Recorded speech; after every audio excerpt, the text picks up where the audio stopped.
Shalom. Kol halalimna Yahweh, Bahashem, Yahweh Shai, Bahashem Rakak Kodash. Barakti Yahweh, Barakti Yahweh Shai, Barakti Yahweh, Barakti Yahweh Shai, Barakti Yahweh, Barakti Yahweh Shai, Bahashem Rakak Kodash. Double honors to the apostles and elders of Great Millstone. Shalom to the prophets of that body. Shalom to the 144,000. May peace and blessings be upon your households and the spirit of endurance. Sometimes, when you analyze certain words of a song, scriptures come into your mind, uh, especially the ones that, you've heard of or have an idea of. Your mind wanders in that direction. And even though most songs have like a wicked vibration onto it, because Esau uses the Israelite man's talent, or Israelite woman's talent against, their own people, pushing a negative vibration of adultery, dealing with another man's woman, R&B stroke hip hop tracks, talking about, running trains and Triz and all that kind of stuff, certain tracks from back in the day, late 90s, Pun, Terror Squad, R. Kelly, even the songs today, they're always pushing a negative vibration. Even songs that you thought that, okay, it sounds kind of romantic. Me and Mrs. Jones, for example, sounds great, because the Israelite man has soul. Jacob is the former of all things. Jacob puts life into everything, in the spirit and power of Yahweh Hashem Yashai. And even on a left-hand side vibration, they make the song sound all romantic and nice, and you picture a man and a woman just walking off in the sunset holding hands. But then me and Mrs. Jones is about adultery, so various songs have got certain vibrations to it. But there's certain words also strike a rapport with you as well. Like Michael Jackson's song "Man in the Mirror," Salakia, right? It says, "I'm gonna make a change for once in my life. It's gonna feel real good. Gonna make a difference. Gonna make it right." Okay, this is going to the first couple of lines. Yeah, that's where it counts. I'm gonna make a change for once in my life. It's gonna feel real good. Gonna make a difference. Gonna make it right. Okay. Now, that's about exploring yourself. When you look in the mirror, are you doing the right thing? Examining yourself. Okay. Because in this world of evil vibration, right, the law is not pushed, because what's evil is called good in this world, and what's actually good is called evil. Everything's backwards. Everything's upside down. Okay. Women are leading households even though there's a man in the house, so everything's upside down. Women are usurping authority over the man. Everything's upside down. Okay, so you got to look at yourself, and you can't keep all the laws in this world, in this kingdom as well. Like, for example, Passover, you need a fresh, you could have a lamb of a certain age, a certain grade. You got to sacrifice a lamb in a certain way, a ritualistic way, which pursuant to the laws of Yahweh Bahashem Yahushai. You got to put the blood on the doorposts. Now, if Esau sees you putting blood on your outside of your house, this man's going do lally. He's gone crazy, man. Call it a nut house. Have this guy sectioned. Have him put in a what do you call them? What do you call them rooms with it all like pillows everywhere? What do you call them? Everything's cushioned up. Whatever that room is called, where they have you with a straight jacket on. They say, yeah, take him over there. So so there's certain things that you can't keep in this world, because everything is pushed on a negative vibration. Even the law on clothing, mixed fabrics, the woman being on her rag, and then obviously she's supposed to have separate quarters.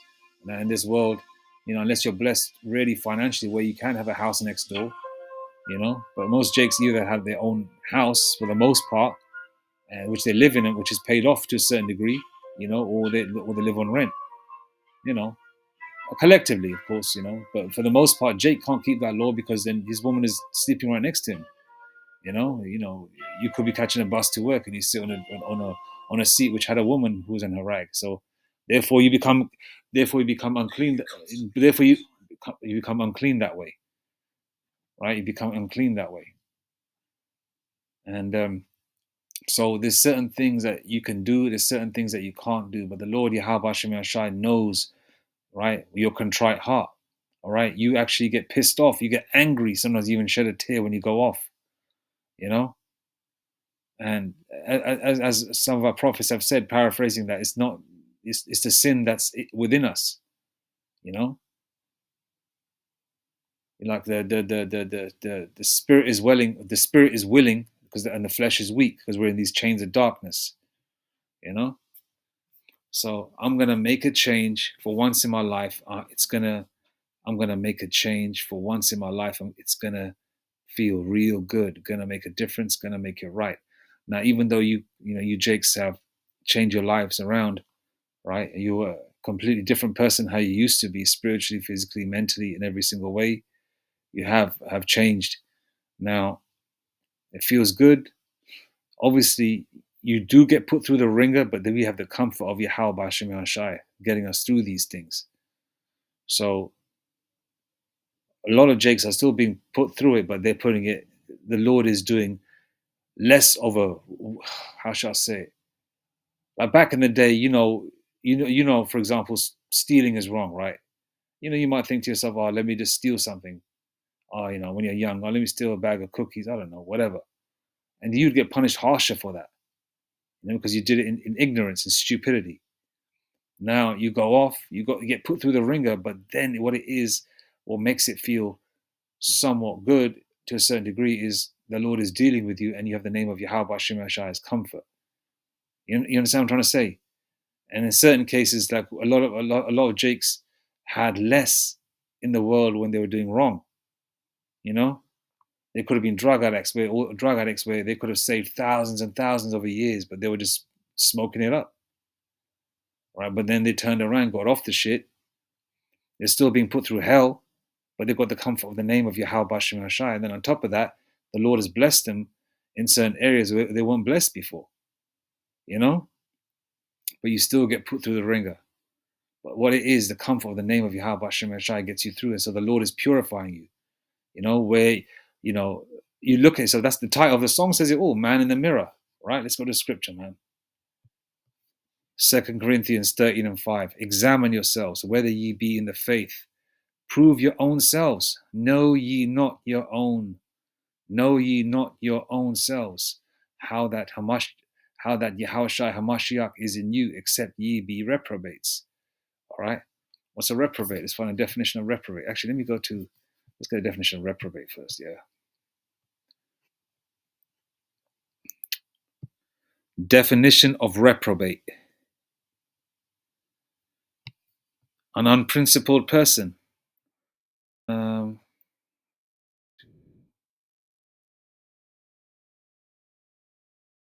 person rejected by the Most High and beyond hope of salvation. Okay? Unless you be reprobates, man. Basically, in layman's terms, just a low down, unprincipled, piece of shit, man, if you want to put it that way. A person of bad character and bad habits. Unprincipled or depraved person, scoundrel, rogue. And those are all negative terms we've heard in movies, period movies, modern movies, comedy movies. You rogue, unprincipled, reprobate, right? It's all negative aspects to it. All right. No hope of salvation. So examine yourselves. Examine yourselves. Have you changed? Beautiful woman says she's married. Are you still trying to say to her, what? What's he got to do with me? Or let me have a go. Let me see if I can do if I can fill in the gaps where he's lacking. Some kind of comeback like that. I don't know. I don't talk to married women like that. As soon as a woman says she's married, that's it. No, not for me. Are you one of those individuals that hasn't changed in that respect? You believe in the name, but you still do things like that. Obviously, change is not done overnight. You know, it can happen if the Lord wills it, wants it that way. But for the most part, change comes in stages, man. You know, giving up smoking, smoking weed, you know, eating unclean foods, you know, praying in the name, praying facing the east, you know, trying to pray off negative thoughts, horrible thoughts, you know. You see two beautiful women, you know, negative demon jumps in, oh, threesome. No, nope, nope, nope, nope, nope. Rebuke that demon. Nothing wrong with having both the women, but separately, of course, in each bedroom situation. You don't do none of that threesome bullshit. That's the shit that they practice in Rome, man. That's where they call it that orgy shit from. We don't want that. You know, you rebuke that demon. You know, you know, you're watching some kind of I don't know, weed movie like Cheech and Chong. You know, just for old time's sake, just for laughs, entertainment, right? And you get thinking in your mind how it felt to smoke a blunt, the roll, the process, keeping your fingers busy, and how you used to back in the day watch a movie while smoking a blunt. You know, and you think that, oh, the characters are high, I'm high, I'm feeling the same energy they're feeling, not knowing that not knowing that they're acting. You know, you got to rebuke that demon. You know, there's ways to counteract it, man. That's the name of Yahweh Hashem Yahshua, Acts 4 and 12. There's no other name under heaven that we must be saved.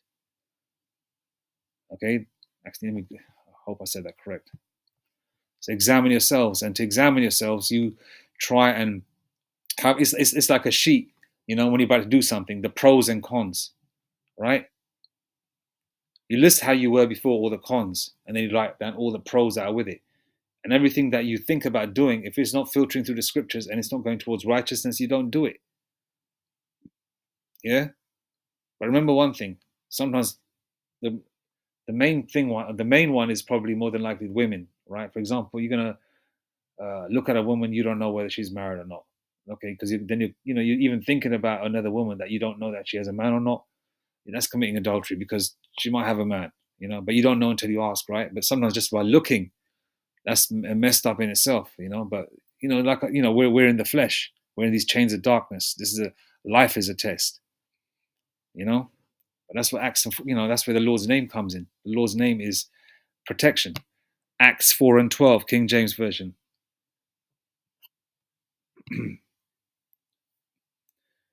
Neither is there salvation in any other, for there is none other name under heaven given among men whereby we must be saved.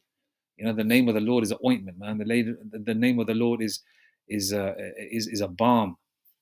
You know, it's gives you confidence. All right, it gives you confidence. And then you know, and if you notice as well, once you get up in the morning, you do a quick prayer. But when you until you do your proper prayers that you know you're used to doing, you don't feel right. Once it's done, you feel like this certain amount of like energy, you know, this certain amount of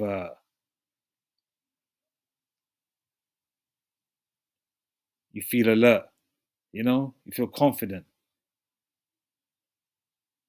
So there's many things that you know that give you comfort, right, in this world on a fleshy level. But the name of the Lord comforts your spirit as well as your flesh, man.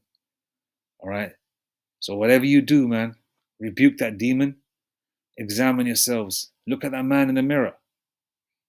All right. Filter it through the scriptures. All right.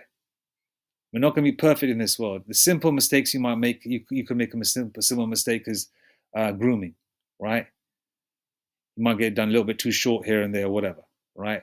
Or it might be looking at another woman, a woman that you don't know that she's married. You know, you can make a simple mistake like you buy food out of a restaurant, but the pan they cooked it in, they fried pork chops. That's not your fault. You ordered lawful food. You ordered, I don't know, uh, chicken tikka masala, or I don't know, some kind of steak. I don't know. I'm just saying, right? Not your fault. But are you sincerely trying? Yeah. Do you feel bad? Yeah. You know what I mean? You're not going out injecting heroin into your wrist or in your arm or whatever. You're not going out there being a you know fruitcake faggot. You know, You're not going out there selling drugs to your people while wearing fringes. You're not doing that, are you? You know what I mean? So you examine yourselves, constantly examine, see where you can improve, and then ask the Lord to help you. Take these spirits off you that are making you think that, oh, what will even if it's making you think that, okay, yeah, what will they think? Fuck them. It's all about Yahweh Shem Shai. Ask the Lord to take all these unclean spirits off you, and the Lord will, man, if it's the Lord's will. All right. 2 Corinthians 13:5. Examine yourselves whether you be in the faith. Prove your own selves. All right. Be your own critic. Critique yourself. Know you not your own selves, how that Yahushua Hamashiach is in you, except ye be reprobates. All right. Proverbs 24:16. For a just man falleth 7 times, and riseth up again, but the wicked shall fall into mischief. The wicked are going to fall into mischief, because once they're like one of them, the people that get caught up in quicksand, they're not going to try and struggle and try and fight their way up, and maybe, the Lord will make a branch break. There's a tree near them, and a branch would break, and it's strong enough to get some leverage to get out of that quicksand because they're not trying hard enough. But wicked men usually just fall into it and say, okay, I'm stuck in the mud now. This is what I'm going to do. I'm just going to stay here, and I'm going to just see where this takes me. Well, where's it going to take them? They're going to get sunk into the ground. That's where it's going to take them. Right? They just fall into mischief. But for a just man falleth 7 times and riseth up again. What's that saying? Jake likes to say in songs back in the day, dust it off your shoulders or whatever. Like the Aliyah song. I forgot the damn words now. But the rhythm is in my mind.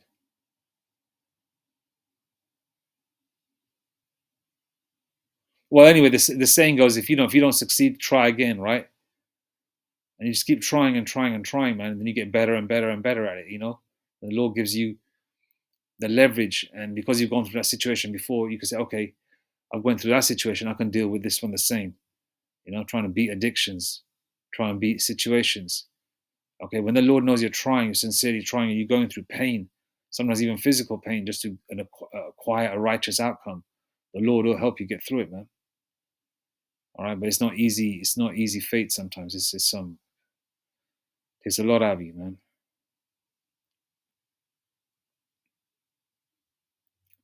So for a just man falleth 7 times and riseth up again, but the wicked shall fall into mischief. All right. Okay, and ultimately, how your life goes is all according to the Lord. Right. Whatever your lot is in life, right? If you're the Lord's sheep, which has been chosen from the foundation of the earth, you're going to be okay. All right. But sincerely, if you are an Israelite, you should be trying to be a better Jake, man. Biblically, the guidelines and the laws, the rules, the rule book, the rules. You can't bend the rules. The rules are are the scriptures, but we're not going according to the Mosaic law, because the Lord brought Yahushua to free us from the Mosaic law in terms of its strictness. But it doesn't mean that you don't keep it. Remember that as well. It doesn't mean that, like the wacky tag Christian church, you don't keep it. But you keep it to the best of your ability. Why? Because the Israelites now are going through their final test, and they're in the chains of darkness. And the chains of darkness, some prohibit you keeping it perfectly. But a person says they're keeping it perfectly on this side, they're lying. They're fucking lying. All right? All right? Unless the Lord blessed them with every single woman they have or have been with a virgin wife. They met at 15 years old in school, and then that's that. You know what I mean? Jake got his woman, and she was, his from the get-go. All right? You've committed adultery if you didn't get that. All right? Mixed fabrics. You can't keep that. Right? What else? You go to a restaurant. You don't know. You don't know. Listen, you buy not preservatives. You buy all types of pre-made food and cereals and turkey bacon. We don't know what. Maybe it could be made, it could be fried in, I don't know, pre-made or soaked in pork juice overnight. Then Esau dries off the turkey meat or whatever, and puts it in boxes and gives it to everyone to make a Jake go off, so they can't, so Yahweh Shemashai can't hear us. We don't know what's going on, man. All right. I mean, we know what's going. We don't know what's going on because it was Esau's doing behind the closed doors. We don't know what's going on in terms of what Esau is doing 100% behind the closed doors, but we have an indication, an inclination, and an idea because pursuant to the scriptures and how we understand this world to be, and it's ultimately in the spirit and power of Yahweh Shem Shai, and the men of the Lord, the men of Great Millstone, are the mouthpiece of Yahweh Shem Shai, who we learn from. All right? But ultimately, the man's goings are of the Lord, man. But you got to try your damnedest to make sure you pray that the Lord guides your steps in the right direction you should go. Sometimes it's called trial and error. But if you're the Lord's sheep, you will be okay. All right? But yeah, you got to examine yourself, man. Look at that man in the mirror. Proverbs 20 and 24. Man's goings are of the Lord, Yahweh Bahashem Yahushai. How can a man then understand his own way? All right? No such thing as free will. You think you're using a free will. It's actually, all right, if the Lord's protecting you, the Lord, Yahweh Bahashem Yahushai, sent an angel to work your mind. And the Lord is, the Lord's given the instructions, and the angel has to follow because the angel is a spiritual employee of Yahweh Bahashem Yahushai. All right, the Lord is a CEO, if you want to put it that way. I'm just using worldly terms so you understand. There's a hierarchy. There's a hierarchy, man. Yahweh Shai, in the heavenly realm, in its accordance. All right, what's this? Oh yeah, man in the mirror. I'm gonna make a change for once in my life. It's gonna feel real good. Gonna make a difference. Gonna make it right, man. Examine yourself, man. Examine yourself. Be your own worst critic. But keep it real as well, according to the situation the Lord has put us in. Remember, we're in captivity. The things you have control over, as much as possible, you can switch, all right? You're not going to open up a factory tomorrow that everything has to be made in 100% linen, all right? That's not going to happen. This captivity is meant to be uncomfortable. You need to get comfortable with being uncomfortable, as our elders would say. You've got to be comfortable in being uncomfortable, all right? Anyway, all praise to Yahweh Bashem Ashai, Bashem Rakak Badash. Examine thyself, man. Examine yourself.